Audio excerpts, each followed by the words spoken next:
السلام عليكم ورحمة الله وبركاته.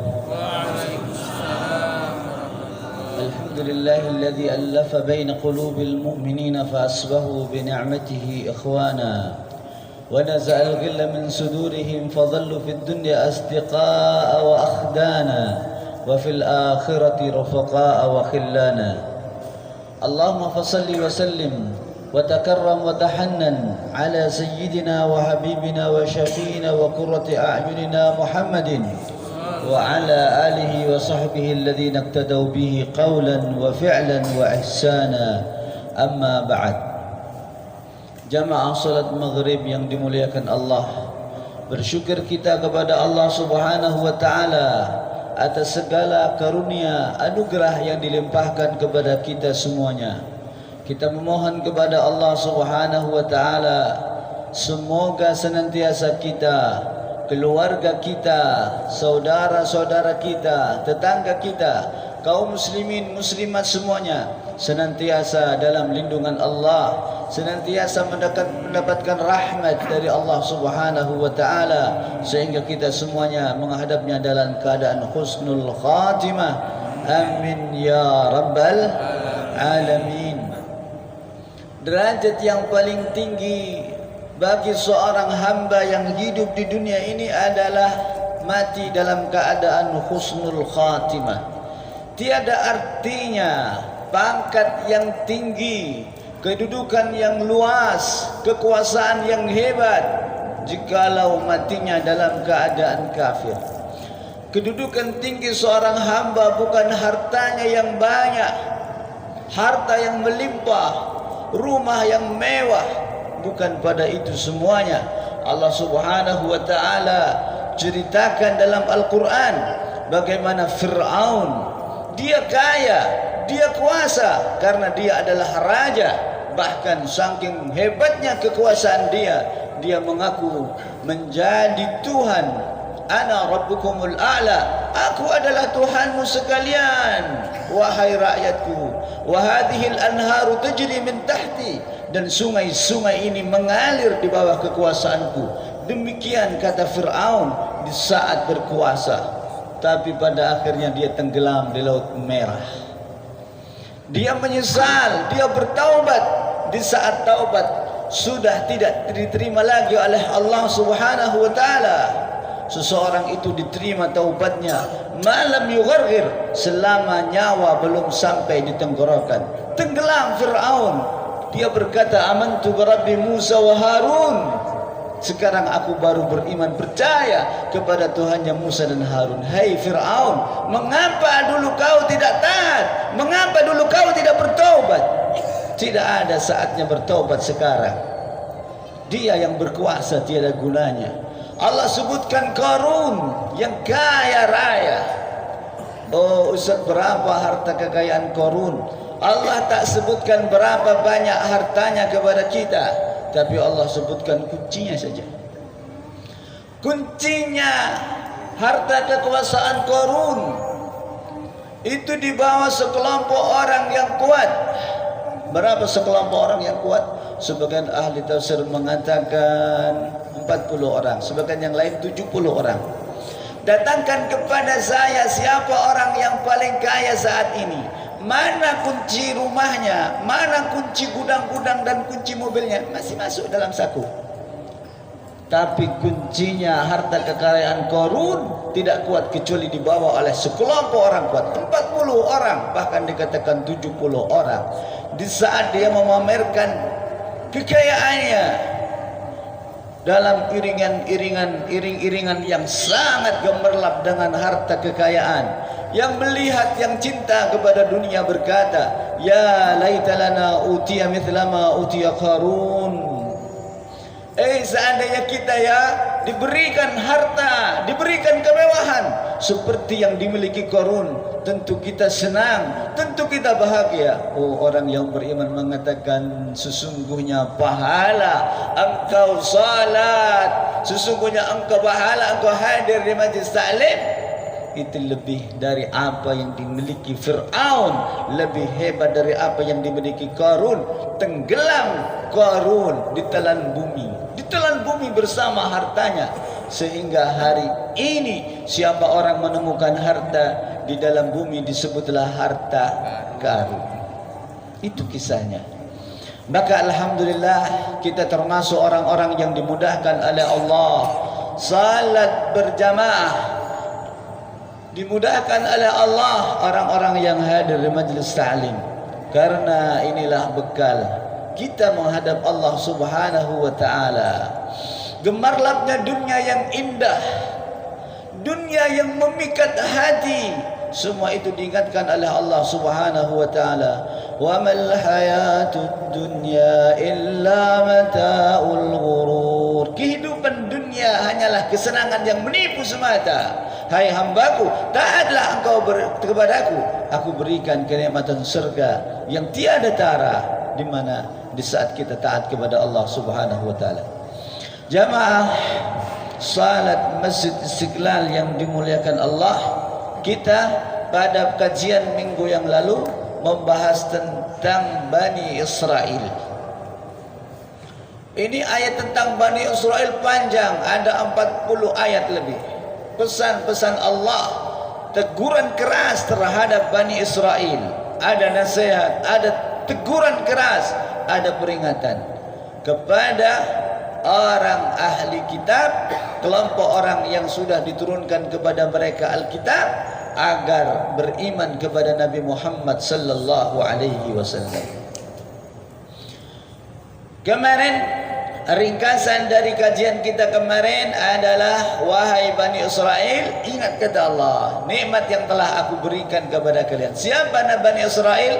Putra keturunan Nabiullah Yaqub alaihi salam. Ingat kalian, ayahmu adalah nabi, nenek moyangmu adalah nabi, ikutilah nenek moyangmu. Kenapa ditegur? Mereka adalah penduduk Madinah. Penduduk Madinah adalah Yahudi. Ada Yahudi Bani Qainuqa, Bani Nadir, Bani Quraidah, dan ada Yahudi di Khaybar. Mereka ini yang menanti-nanti kedatangan Rasulullah sallallahu alaihi wasallam, Nabi akhir zaman. Tetapi ternyata ketika mereka dapatkan Nabi itu bukan dari anak keturunan mereka, tapi dari bangsa Arab yang ada di Mekah, mereka mengingkari Nabi Muhammad sallallahu alaihi wasallam. Diingatkan oleh Allah Subhanahu wa taala, hai ahli kitab, berimanlah kalian. Kita sampai pada firman Allah Subhanahu wa taala, A'udzu billahi minasy syaithanir rajim. Bismillahirrahmanirrahim. Wala talbisul haqqa bil batil wa taktumul haqqa wa antum ta'lamun. Hai Bani Israel, jangan kau campurkan al-haqqa bil batili, kebenaran dengan kebatilan. Mereka diturunkan kepada mereka kitab Taurat, mereka rubah sebagian. Ada yang benar, ada yang batil, dirubah-rubah. Wa taktumul haqqa wa antum ta'lamun. Jangan kalian sembunyikan kebenaran apa tentang Nabi Muhammad sallallahu alaihi wasallam. Wa aqimus salata wa atuz zakah warka'u ma'ar raki'in. Dan dirikanlah salat, tunaikanlah zakat, warka'u ma'ar raki'in, rukuklah bersama orang-orang yang rukuk. Ini adalah perintah dari Allah Subhanahu wa taala. Kalian saatnya beriman kepada Nabi akhir zaman, yaitu kekasihku, utusanku Muhammad sallallahu alaihi wasallam. Karena itu adalah perintah, janji daripada nabi-nabi kalian. Nabi akan datang akhir zaman, semuanya wajib beriman dan mengikutinya. Aqimus shalah, dirikan salat bersama salatnya Nabi Muhammad. Demikian disebutkan oleh ahli tafsir, perintah salat ini adalah perintah salat dengan salatnya Nabi Muhammad sallallahu alaihi wasallam. Karena semua para nabi, para rasul sudah diambil janji setia oleh Allah. Sudah kita bahas pada kajian yang lalu. Kami sebutkan ayatnya. Diambil janji setia oleh Allah. Kalau nanti kalian dapatkan di akhir zaman, nabi yang diutus membetulkan, membenarkan apa yang kalian sampaikan, yaitu Nabi Muhammad. La tu'minun nabi wa la tansurunnah. Kalian semuanya wajib beriman, wa la tansurunnah, membela perjuangannya. Sehingga umat-umat nabi terdahulu seperti ahli kitab Yahudi dan Nasrani, ketika sudah bertemu dengan Nabi Muhammad, maka yang diajarkan nabi mereka, Nabi Musa, Nabi Isa, adalah harus beriman kepada Nabi Muhammad sallallahu alaihi wasallam. Disimpan kitab Tauratnya, disimpan kitab Injilnya, kemudian mengikuti Al-Qur'an. Demikian ini sumpah setia para nabi, para rasul kepada Allah Subhanahu wa taala. Sehingga di sini ditegaskan, wa aqimus salata wa atuz zakah. Dirikan salat seperti Nabi Muhammad dan sahabat-sahabatnya. Wa atuz zakah, dan bayarlah zakat. Tunaikanlah zakat. Warka'u ma'ar rakin. Rukuklah bersama orang-orang yang rukuk. Ini menegaskan, kata ahli tafsir, bahwa mereka itu diperintahkan dengan solatnya Nabi Muhammad. Karena solatnya yang diwajibkan kepada Yahudi itu tidak ada rukuknya. Jadi dari para nabi, mulai Nabi Adam sampai akhir zaman, itu masalah keimanannya sama. Masalah keimanan sama, tapi masalah ibadahnya berbeda-beda. Syariatnya berbeda-beda. Kalau sudah datang Nabi Muhammad, maka semuanya wajib mengikuti apa yang diajarkan Nabi Muhammad sallallahu alaihi wasallam. Kemudian Allah Subhanahu wa taala di sini menegur akan buruknya akhlak orang-orang Yahudi. Nanti kita bahas. Sekarang mereka yang menguasai Palestina. Palestina sekarang dikuasai oleh orang-orang Yahudi. Oh, panjang ceritanya, memerlukan kisahnya. Kenapa saudara-saudara kita di sana yang asalnya adalah pemilik tanah dan pemilik bumi sekarang dijajah? Dunia menonton, dunia menyaksikan tanpa dapat memberikan banyak pertolongan. Padahal itu adalah pelanggaran-pelanggaran terhadap undang-undang dunia, termasuk terhadap proklamasi Indonesia yang diikrarkan bahwa penjajahan di muka bumi ini harus dihapuskan. Itu kita bersumpah. Tapi sampai hari ini kita belum dapat memberikan pertolongan yang berarti terhadap orang-orang yang beriman yang ditindas di muka bumi ini. Semoga Allah Subhanahu wa taala akan memberikan jalan kemenangan. Amin ya rabbal alamin. Perlu kita ketahui bahwa Palestina adalah termasuk negara pertama yang mengakui kemerdekaan Republik Indonesia. Dulu dia merdeka, saat dia terjajah sekarang. Di sana saudara-saudara kita yang berkuasa adalah Yahudi, di bawah naungan Amerika, Israel, di bawah naungan Amerika. Oh, berbuat semena-mena. Sedikit saya singgung. Saya di Yaman mengikuti lewat televisi Al Jazeera. Beberapa kali peperangan besar di Gaza dihancurkan tahun 2008 kalau tidak salah ingat. Masalah kecil dibombardir darat, udara, semua diluluh lantakkan, dijatuhkan bom-bom yang berat. Namun Allah Subhanahu wa taala berfirman, "Kam min fi'atin qalilatin ghalabat fi'atan katsiratan biidznillah." Berapa banyak? Kam min fi'atin qalilatin, kelompok yang sedikit, kecil dia, lemah terlihatnya. Ghalabat fi'atan katsiratan biidznillah, dia kalahkan kelompok yang banyak biidznillah, dengan izin Allah Subhanahu wa taala. Di sana adalah contoh bagi perjuangan umat Islam dimanapun berada. Itu kalau menurut perhitungan militer, dalam hitungan jam maka mengibarkan bendera putih tanda menyerah. Terjadi peperangan itu di bulan Ramadan, tapi berlangsung beberapa hari sampai terus di hari raya Idul Fitri. Ribuan korban jatuh, rumah-rumah luluh lantak hancur, ribuan nelayan melayang, wanita, anak-anak menjadi korbannya, patah kaki tangannya, luka-luka dengan senjata-senjata yang dilarang oleh dunia. Karena senjata-senjata tertentu tidak boleh digunakan dalam berperang. Sedikit pun mereka tidak menyerah. Karena Gaza itu termasuk wilayah yang diblokade. Dulu zamannya Nabi Muhammad sallallahu alaihi wasallam pernah diblokade, diblokir, dikepung Rasulullah selama 2 tahun, dalam riwayat 3 tahun oleh orang-orang kafir Mekah. Agar menyerah, berhenti engkau berdakwah. Hatta akalu min awraqi syajar, sampai makan-makan dari dedaunan berduri yang biasa dimakan onta. Di padang pasir tak tumbuh bayam, tak tumbuh singkong, ketela. Kita dikepung, nanamlah jagung tumbuh, ketela tumbuh, mangga berbuah. Di sana tak ada. Hatta akalu min awraqi syajar, pohon-pohon berduri makanan onta dimakan oleh Rasulullah sallallahu alaihi wasallam. Hari ini terulang di Gaza, bertahun-tahun di blokade. Apa mereka buat? Membuat terowongan di bawah tanah. Lihat, bisa lihat di YouTube terowongan-terowongan Gaza. Tidak masuk akal.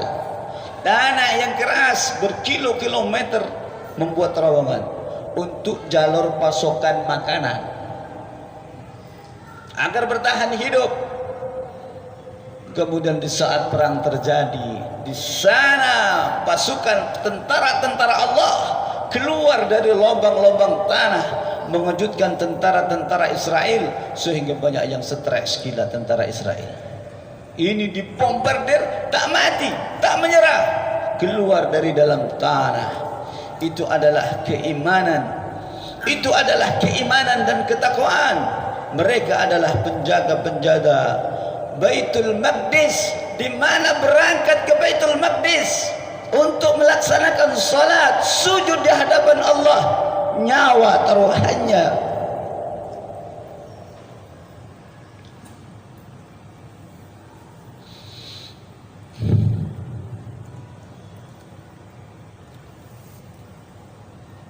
Berapa banyak di antara saudara-saudara kita di sana yang berangkat ke masjid tidak kembali ke rumah, tapi dipindahkan ke penjara, laki-laki, perempuan. Akan tetapi itu semua tidak menghalangi mereka untuk terus menjaga Masjidil Aqsa alladzi barakna haulahu. Itu adalah tanah yang diberkahi. Kita harus tahu, dari Gaza lahir Imam Syafi'i, imam mazhab kita yang ilmunya tersebar ke dunia. Hari ini itu dikuasai oleh orang-orang Yahudi. Oh, hebat di sana. 3 tahun yang lalu saya bertemu dengan salah seorang ulama besar di Gaza. Siapa beliau? Profesor Abdurrahman Al-Jamal. Sampai hari ini alhamdulillah saya selalu sambung dengan beliau. Beliau adalah orang pertama yang memberikan semangat kepada kami untuk mengajarkan bahasa Arab ketika kami tunjukkan. Kami punya metode profesor mengajar mudah bahasa Arab. Kata beliau, ajarkan ini. Beliau pertama memberikan semangat. Alhamdulillah sekarang sudah ada 10.000 orang belajar dengan metode itu. Beliau katakan, saya belajar Al-Quran bertahun-tahun. Saya ahli di dalam Al-Quran. Kemudian saya pulang ke Gaza. Saya mempunyai murid 5 orang. 5 orang. Saya ajarkan Al-Quran sampai hafal dengan sanad yang bersambung kepada Rasulullah sallallahu alaihi wasallam. Kemudian biasa murid yang belajar kepada guru istilahnya minta ijazah sanad. Wahai guru, berikan kepadaku sanad yang bersambung kepada Rasulullah. Beliau katakan, aku akan berikan kepadamu sanad dengan syarat masing-masing kamu punya murid 5 yang hafal Al-Quran, baru aku teken. Demikian sistem belajarnya. Tidak sistem nyontek sama kita kemudian ijazah. Tidak, betul-betul. Padahal di Gaza kekurangan makan, Kalau di sini kita hujannya hujan air, di sana hujan bom. Tapi tak menyurutkan orang menghafal Al-Quran. Berapa murid beliau? 3 tahun yang lalu beliau berkata, indi arba'una alfan min hafadati kitabillahil karim. Alhamdulillah Ustaz, sampai hari ini saya sudah punya 40.000 orang. 40.000 orang menghafal Al-Quran dengan sanad yang bersambung kepada Rasulullah sallallahu alaihi wasallam. Di tempat yang sulit, di tempat yang kekurangan makanan, di tempat yang hujannya adalah bom.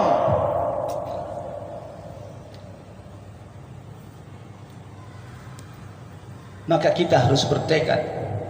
Mengapa di Masjid Istiqlal Bandar Jaya ini tidak mengeluarkan hafidh-hafidhah? Ini adalah tantangan kita. Maka kita mohon kepada Allah Subhanahu wa ta'ala hari ini, detik ini. Kemarin saya sudah sampaikan kepada pengurus, paling tidak ada nanti 500.000 orang. Masjid Istiqlal Bandar Jaya mempunyai lembaga pendidikan. Mereka hafidh-hafidhah menghafalkan Al-Quran di masjid ini, belajar bahasa Arab di sini, belajar hadis di sini, belajar fikih di sini. Ini menjadi sumber ilmu dan sumber kegiatan umat Islam semuanya. Amin ya rabbal alamin. Semoga niatan kita diterima oleh Allah Subhanahu wa ta'ala. Itu orang Yahudi yang ada sekarang, yang berulah di Palestina. Ini yang dibahas adalah orang-orang Yahudi yang ada di zamannya Rasulullah sallallahu alaihi wasallam. Kami sebutkan kemarin ada 3 kelompok, Bani Qainuqa, Bani Nadir, Bani Quraidah. Mereka sudah menandakan teken perjanjian untuk hidup damai, saling membantu, saling menolong, hidup damai di Madinah. Tapi mereka satu demi satu mengkhianati Rasulullah sallallahu alaihi wasallam, yang akhirnya satu demi satu diusir dari kota Madinah. أتأمرون الناس بالبر وتنسون أنفسكم وأنتم تتلون الكتاب أفلا تعقلون.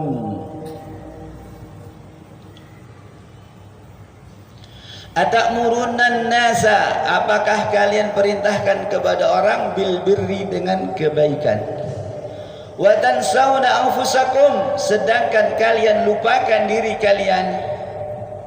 Ini turun asbabun nuzulnya, sebab turunnya ayat ini. Kalau hadis disebutkan asbabul wurud. Kenapa Rasulullah bersabda seperti ini? Ada sebab disebutkan, itu namanya asbabul wurud. Kalau ayat disebutkan asbabun nuzul. Kenapa turun ayat ini? Ada sebabnya, bahwa sebagian orang-orang Yahudi ahli kitab yang mereka paham akan Taurat dan Injil, mereka bilang kepada saudaranya, oh tak apa-apa, kamu ikuti Muhammad itu, dia berada dalam kebenaran, ikuti tak apa-apa. Tapi dia sendiri tidak mengikuti Rasulullah sallallahu alaihi wasallam. Atamuruna an-nasa bil birri, kenapa kau perintahkan orang lain untuk berbuat baik, untuk beriman kepada Muhammad? Ini yang masih lumayan baik. Sebagian langsung menentang, sebagian menentang. Kenapa? Hasadam min indi anfusihim. Alasannya satu, karena hasud, dengki.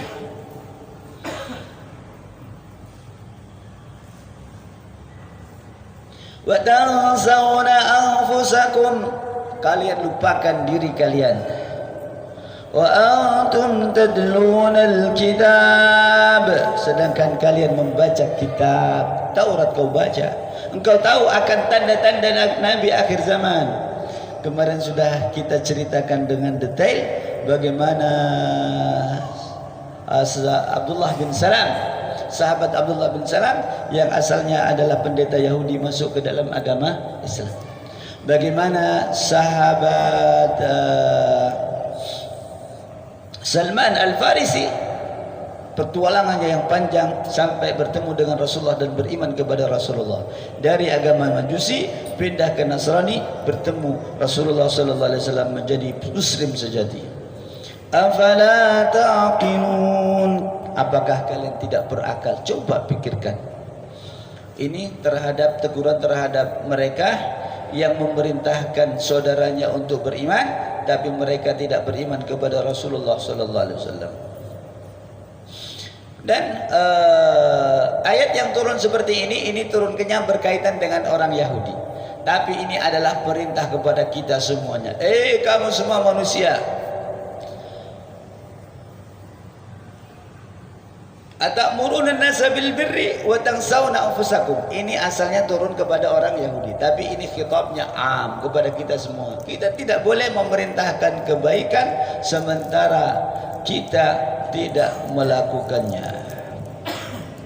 Kabura maktan indallahi taqulu ma la taf'alun. Besar dosanya kau ngomong saja pintar, tak melaksanakan. Beramallah.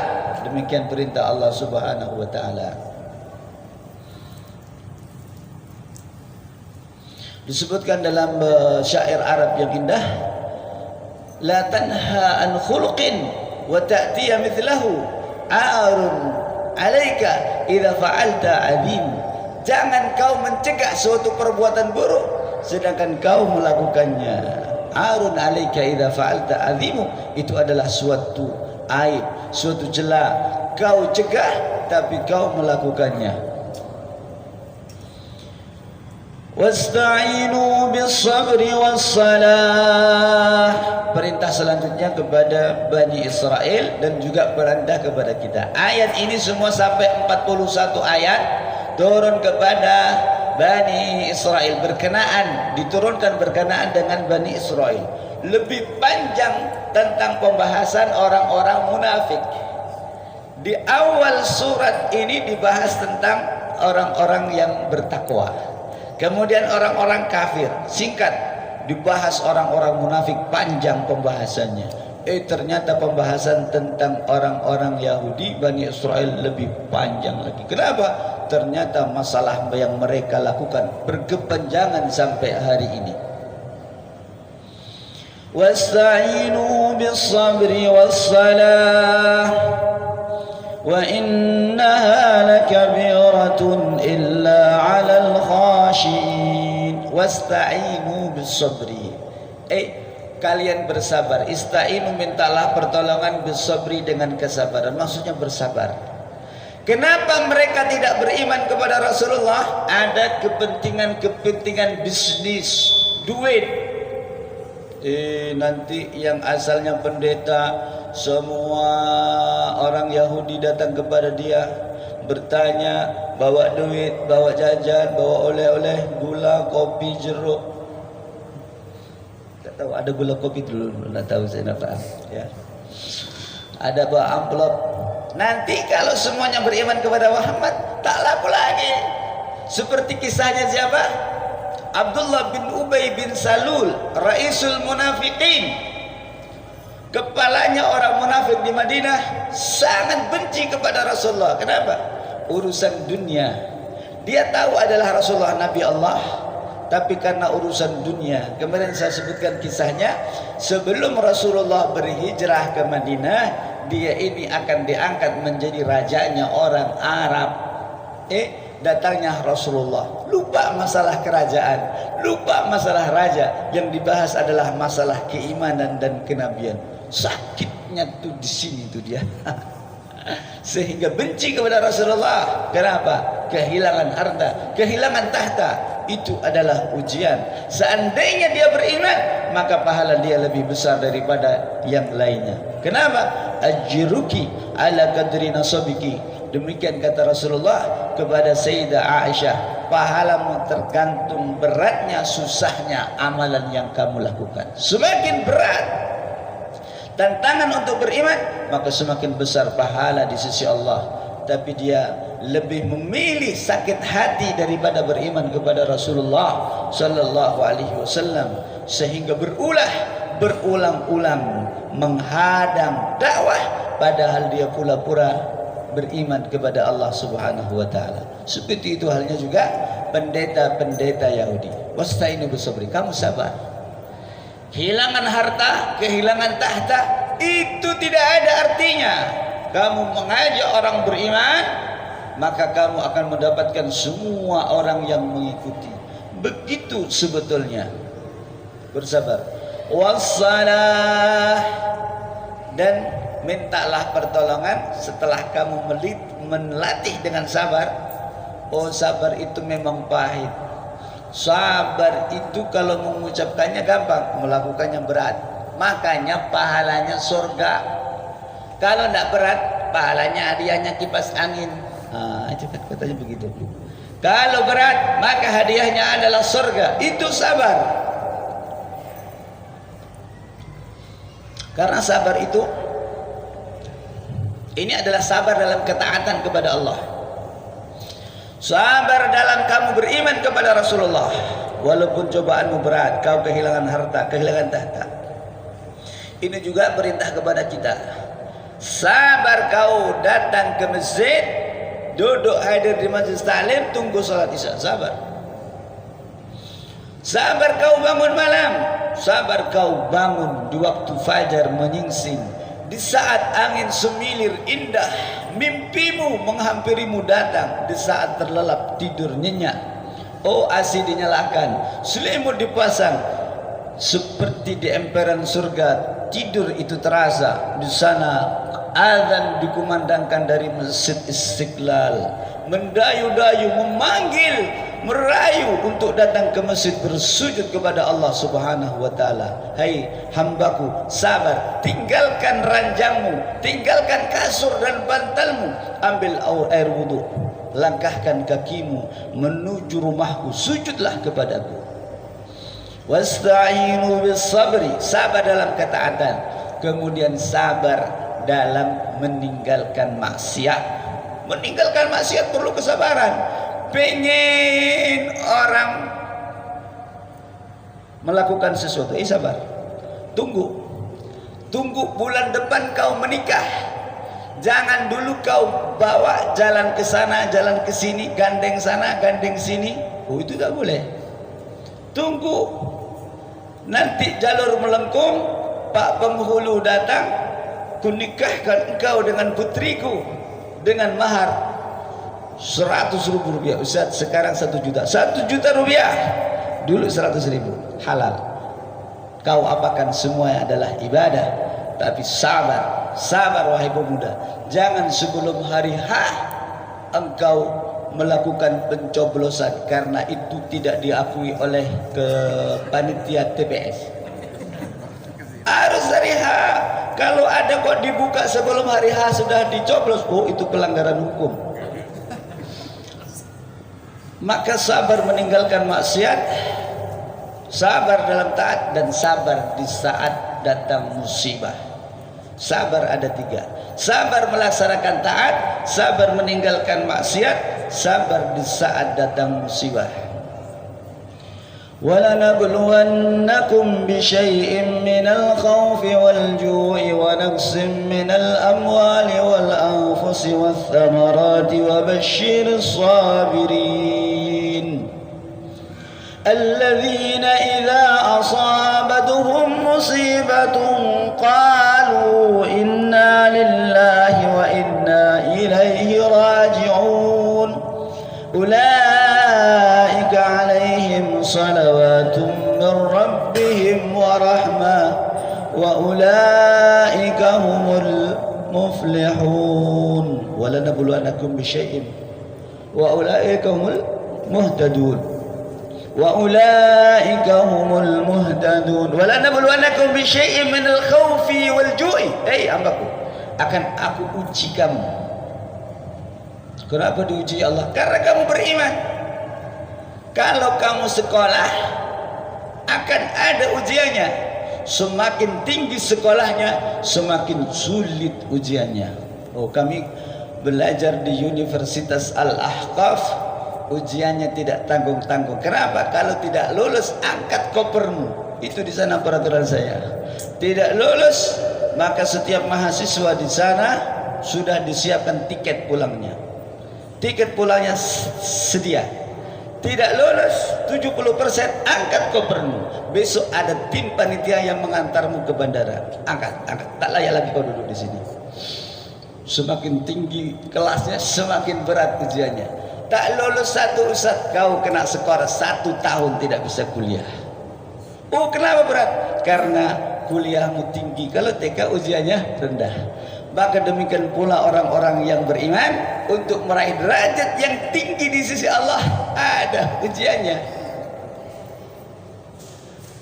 Apakah mereka mengatakan beriman? Wahum la yuftanun, tidak diuji. Oh, semuanya orang mau beriman diuji. Bisyai'in minal khauf, ada kalanya rasa takut, ada kalanya kekurangan harta, duit tak ada, istri marah-marah, anak menangis, hutang ditagih, kontrakan belum bayar. Bersujud kepada Allah, itu adalah ujian dari kehidupan. Wal anfus, ada yang meninggal, orang yang dicintai pergi dipanggil Allah, itu adalah semua ujian. Akan tetapi wabasyiris sabirin, beri kabar orang-orang yang bersabar, yang ketika dia mendapatkan ujian dia mengatakan inna lillahi wa inna ilaihi rajiun, kita milik Allah dan kepadanya kita kembali. Al-ainu tadma wal qalbu yahzan wa la naqulu illa ma yurdillahi ta'ala. Mata boleh berlinang, hati bersedih, merana, berduka, menahan kesedihan, tapi janganlah engkau berucap kecuali sesuatu yang menjadikan Allah Subhanahu wa taala ridha, yaitu ucapan inna lillahi wa inna ilaihi raji'un. Ini wasta'inu bis sabri was salah, perintah terhadap orang-orang Yahudi, tadi perintah kepada semua umat manusia. Wassalah, dan laksanakanlah salat. Salat itu adalah pangkal ketenangan, ketentraman di dalam jiwa. Orang semakin baik salatnya, semakin tentram jiwanya, semakin tentram jiwanya. Karena salat adalah munajat, di mana dia bersimpuh kepada pencipta langit dan bumi, kepada Allah Subhanahu wa taala pemilik alam semesta. Demikian disebutkan bahwa ketika Rasulullah sallallahu alaihi wasallam susah, gelisah, resah, beban berat dalam perjalanan dakwah, beliau berkata, "Arihni biha ya Bilal." Hai Bilal, saatnya dikumandangkan azan. Kumandangkan azan. Sejukkan hatiku, tentramkan hatiku dengan melaksanakan salat. Itu kalau orang sudah terlatih. Pertama berat, mau salat pertama berat, apalagi salat subuh berjamaah, salat asar berjamaah berat. Tapi yang berat itu ketika dipaksa, dilatih sekali, 2 kali, 3 kali, oh terasa nikmat. Walaupun hujan mengguyur, berangkat cari payung dia, payung tak ada, plastik pun jadi, berangkat ke masjid. Di saat nikmat keimanan itu sudah merasap lalu, itu manusia dalam kebaikan ataupun keburukan.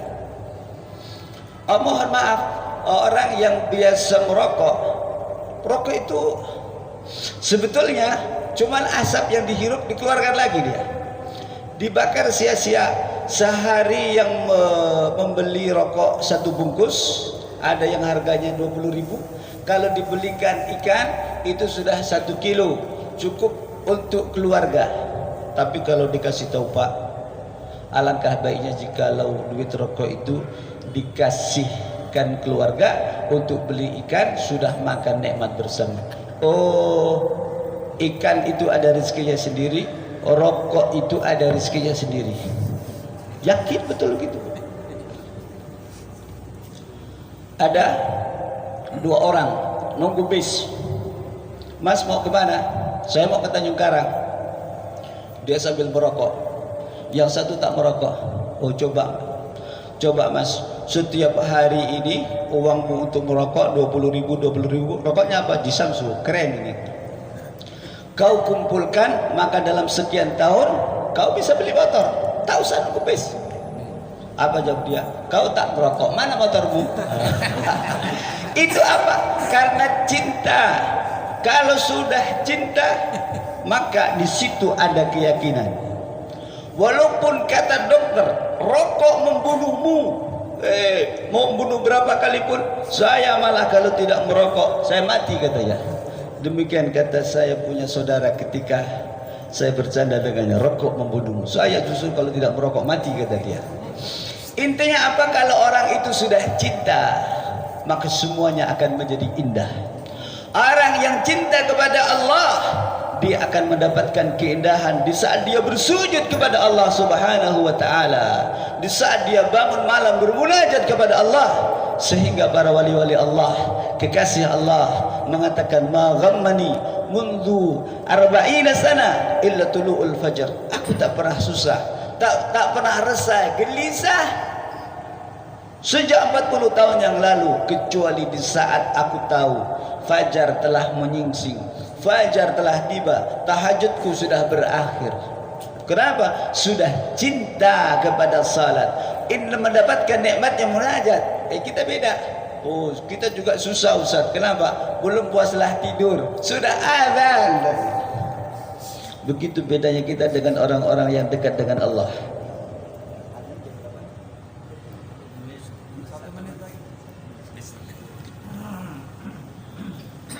Wa aqimus salata wa atuz zakata warka'u ma'ar raki'in. Dan rukuklah dengan orang-orang yang rukuk. Ini dari keindahan bahasa Arab.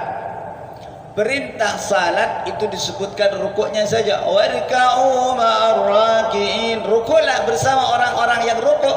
Artinya itu perintah salat mulai takbiratul ihram sampai salam. Jangan warka'u ma'ar raki'in, rukuk saya terus sudah. Tidak seperti itu. Ini dari keindahan bahasa Arab.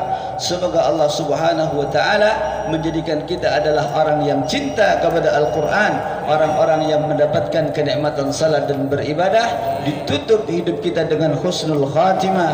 Amin ya rabbal alamin. Ini yang dapat kami sampaikan, lebih kurangnya mohon maaf. Wabillahi taufiq wal hidayah wal ridha wal inayah. Wassalamualaikum warahmatullahi wabarakatuh.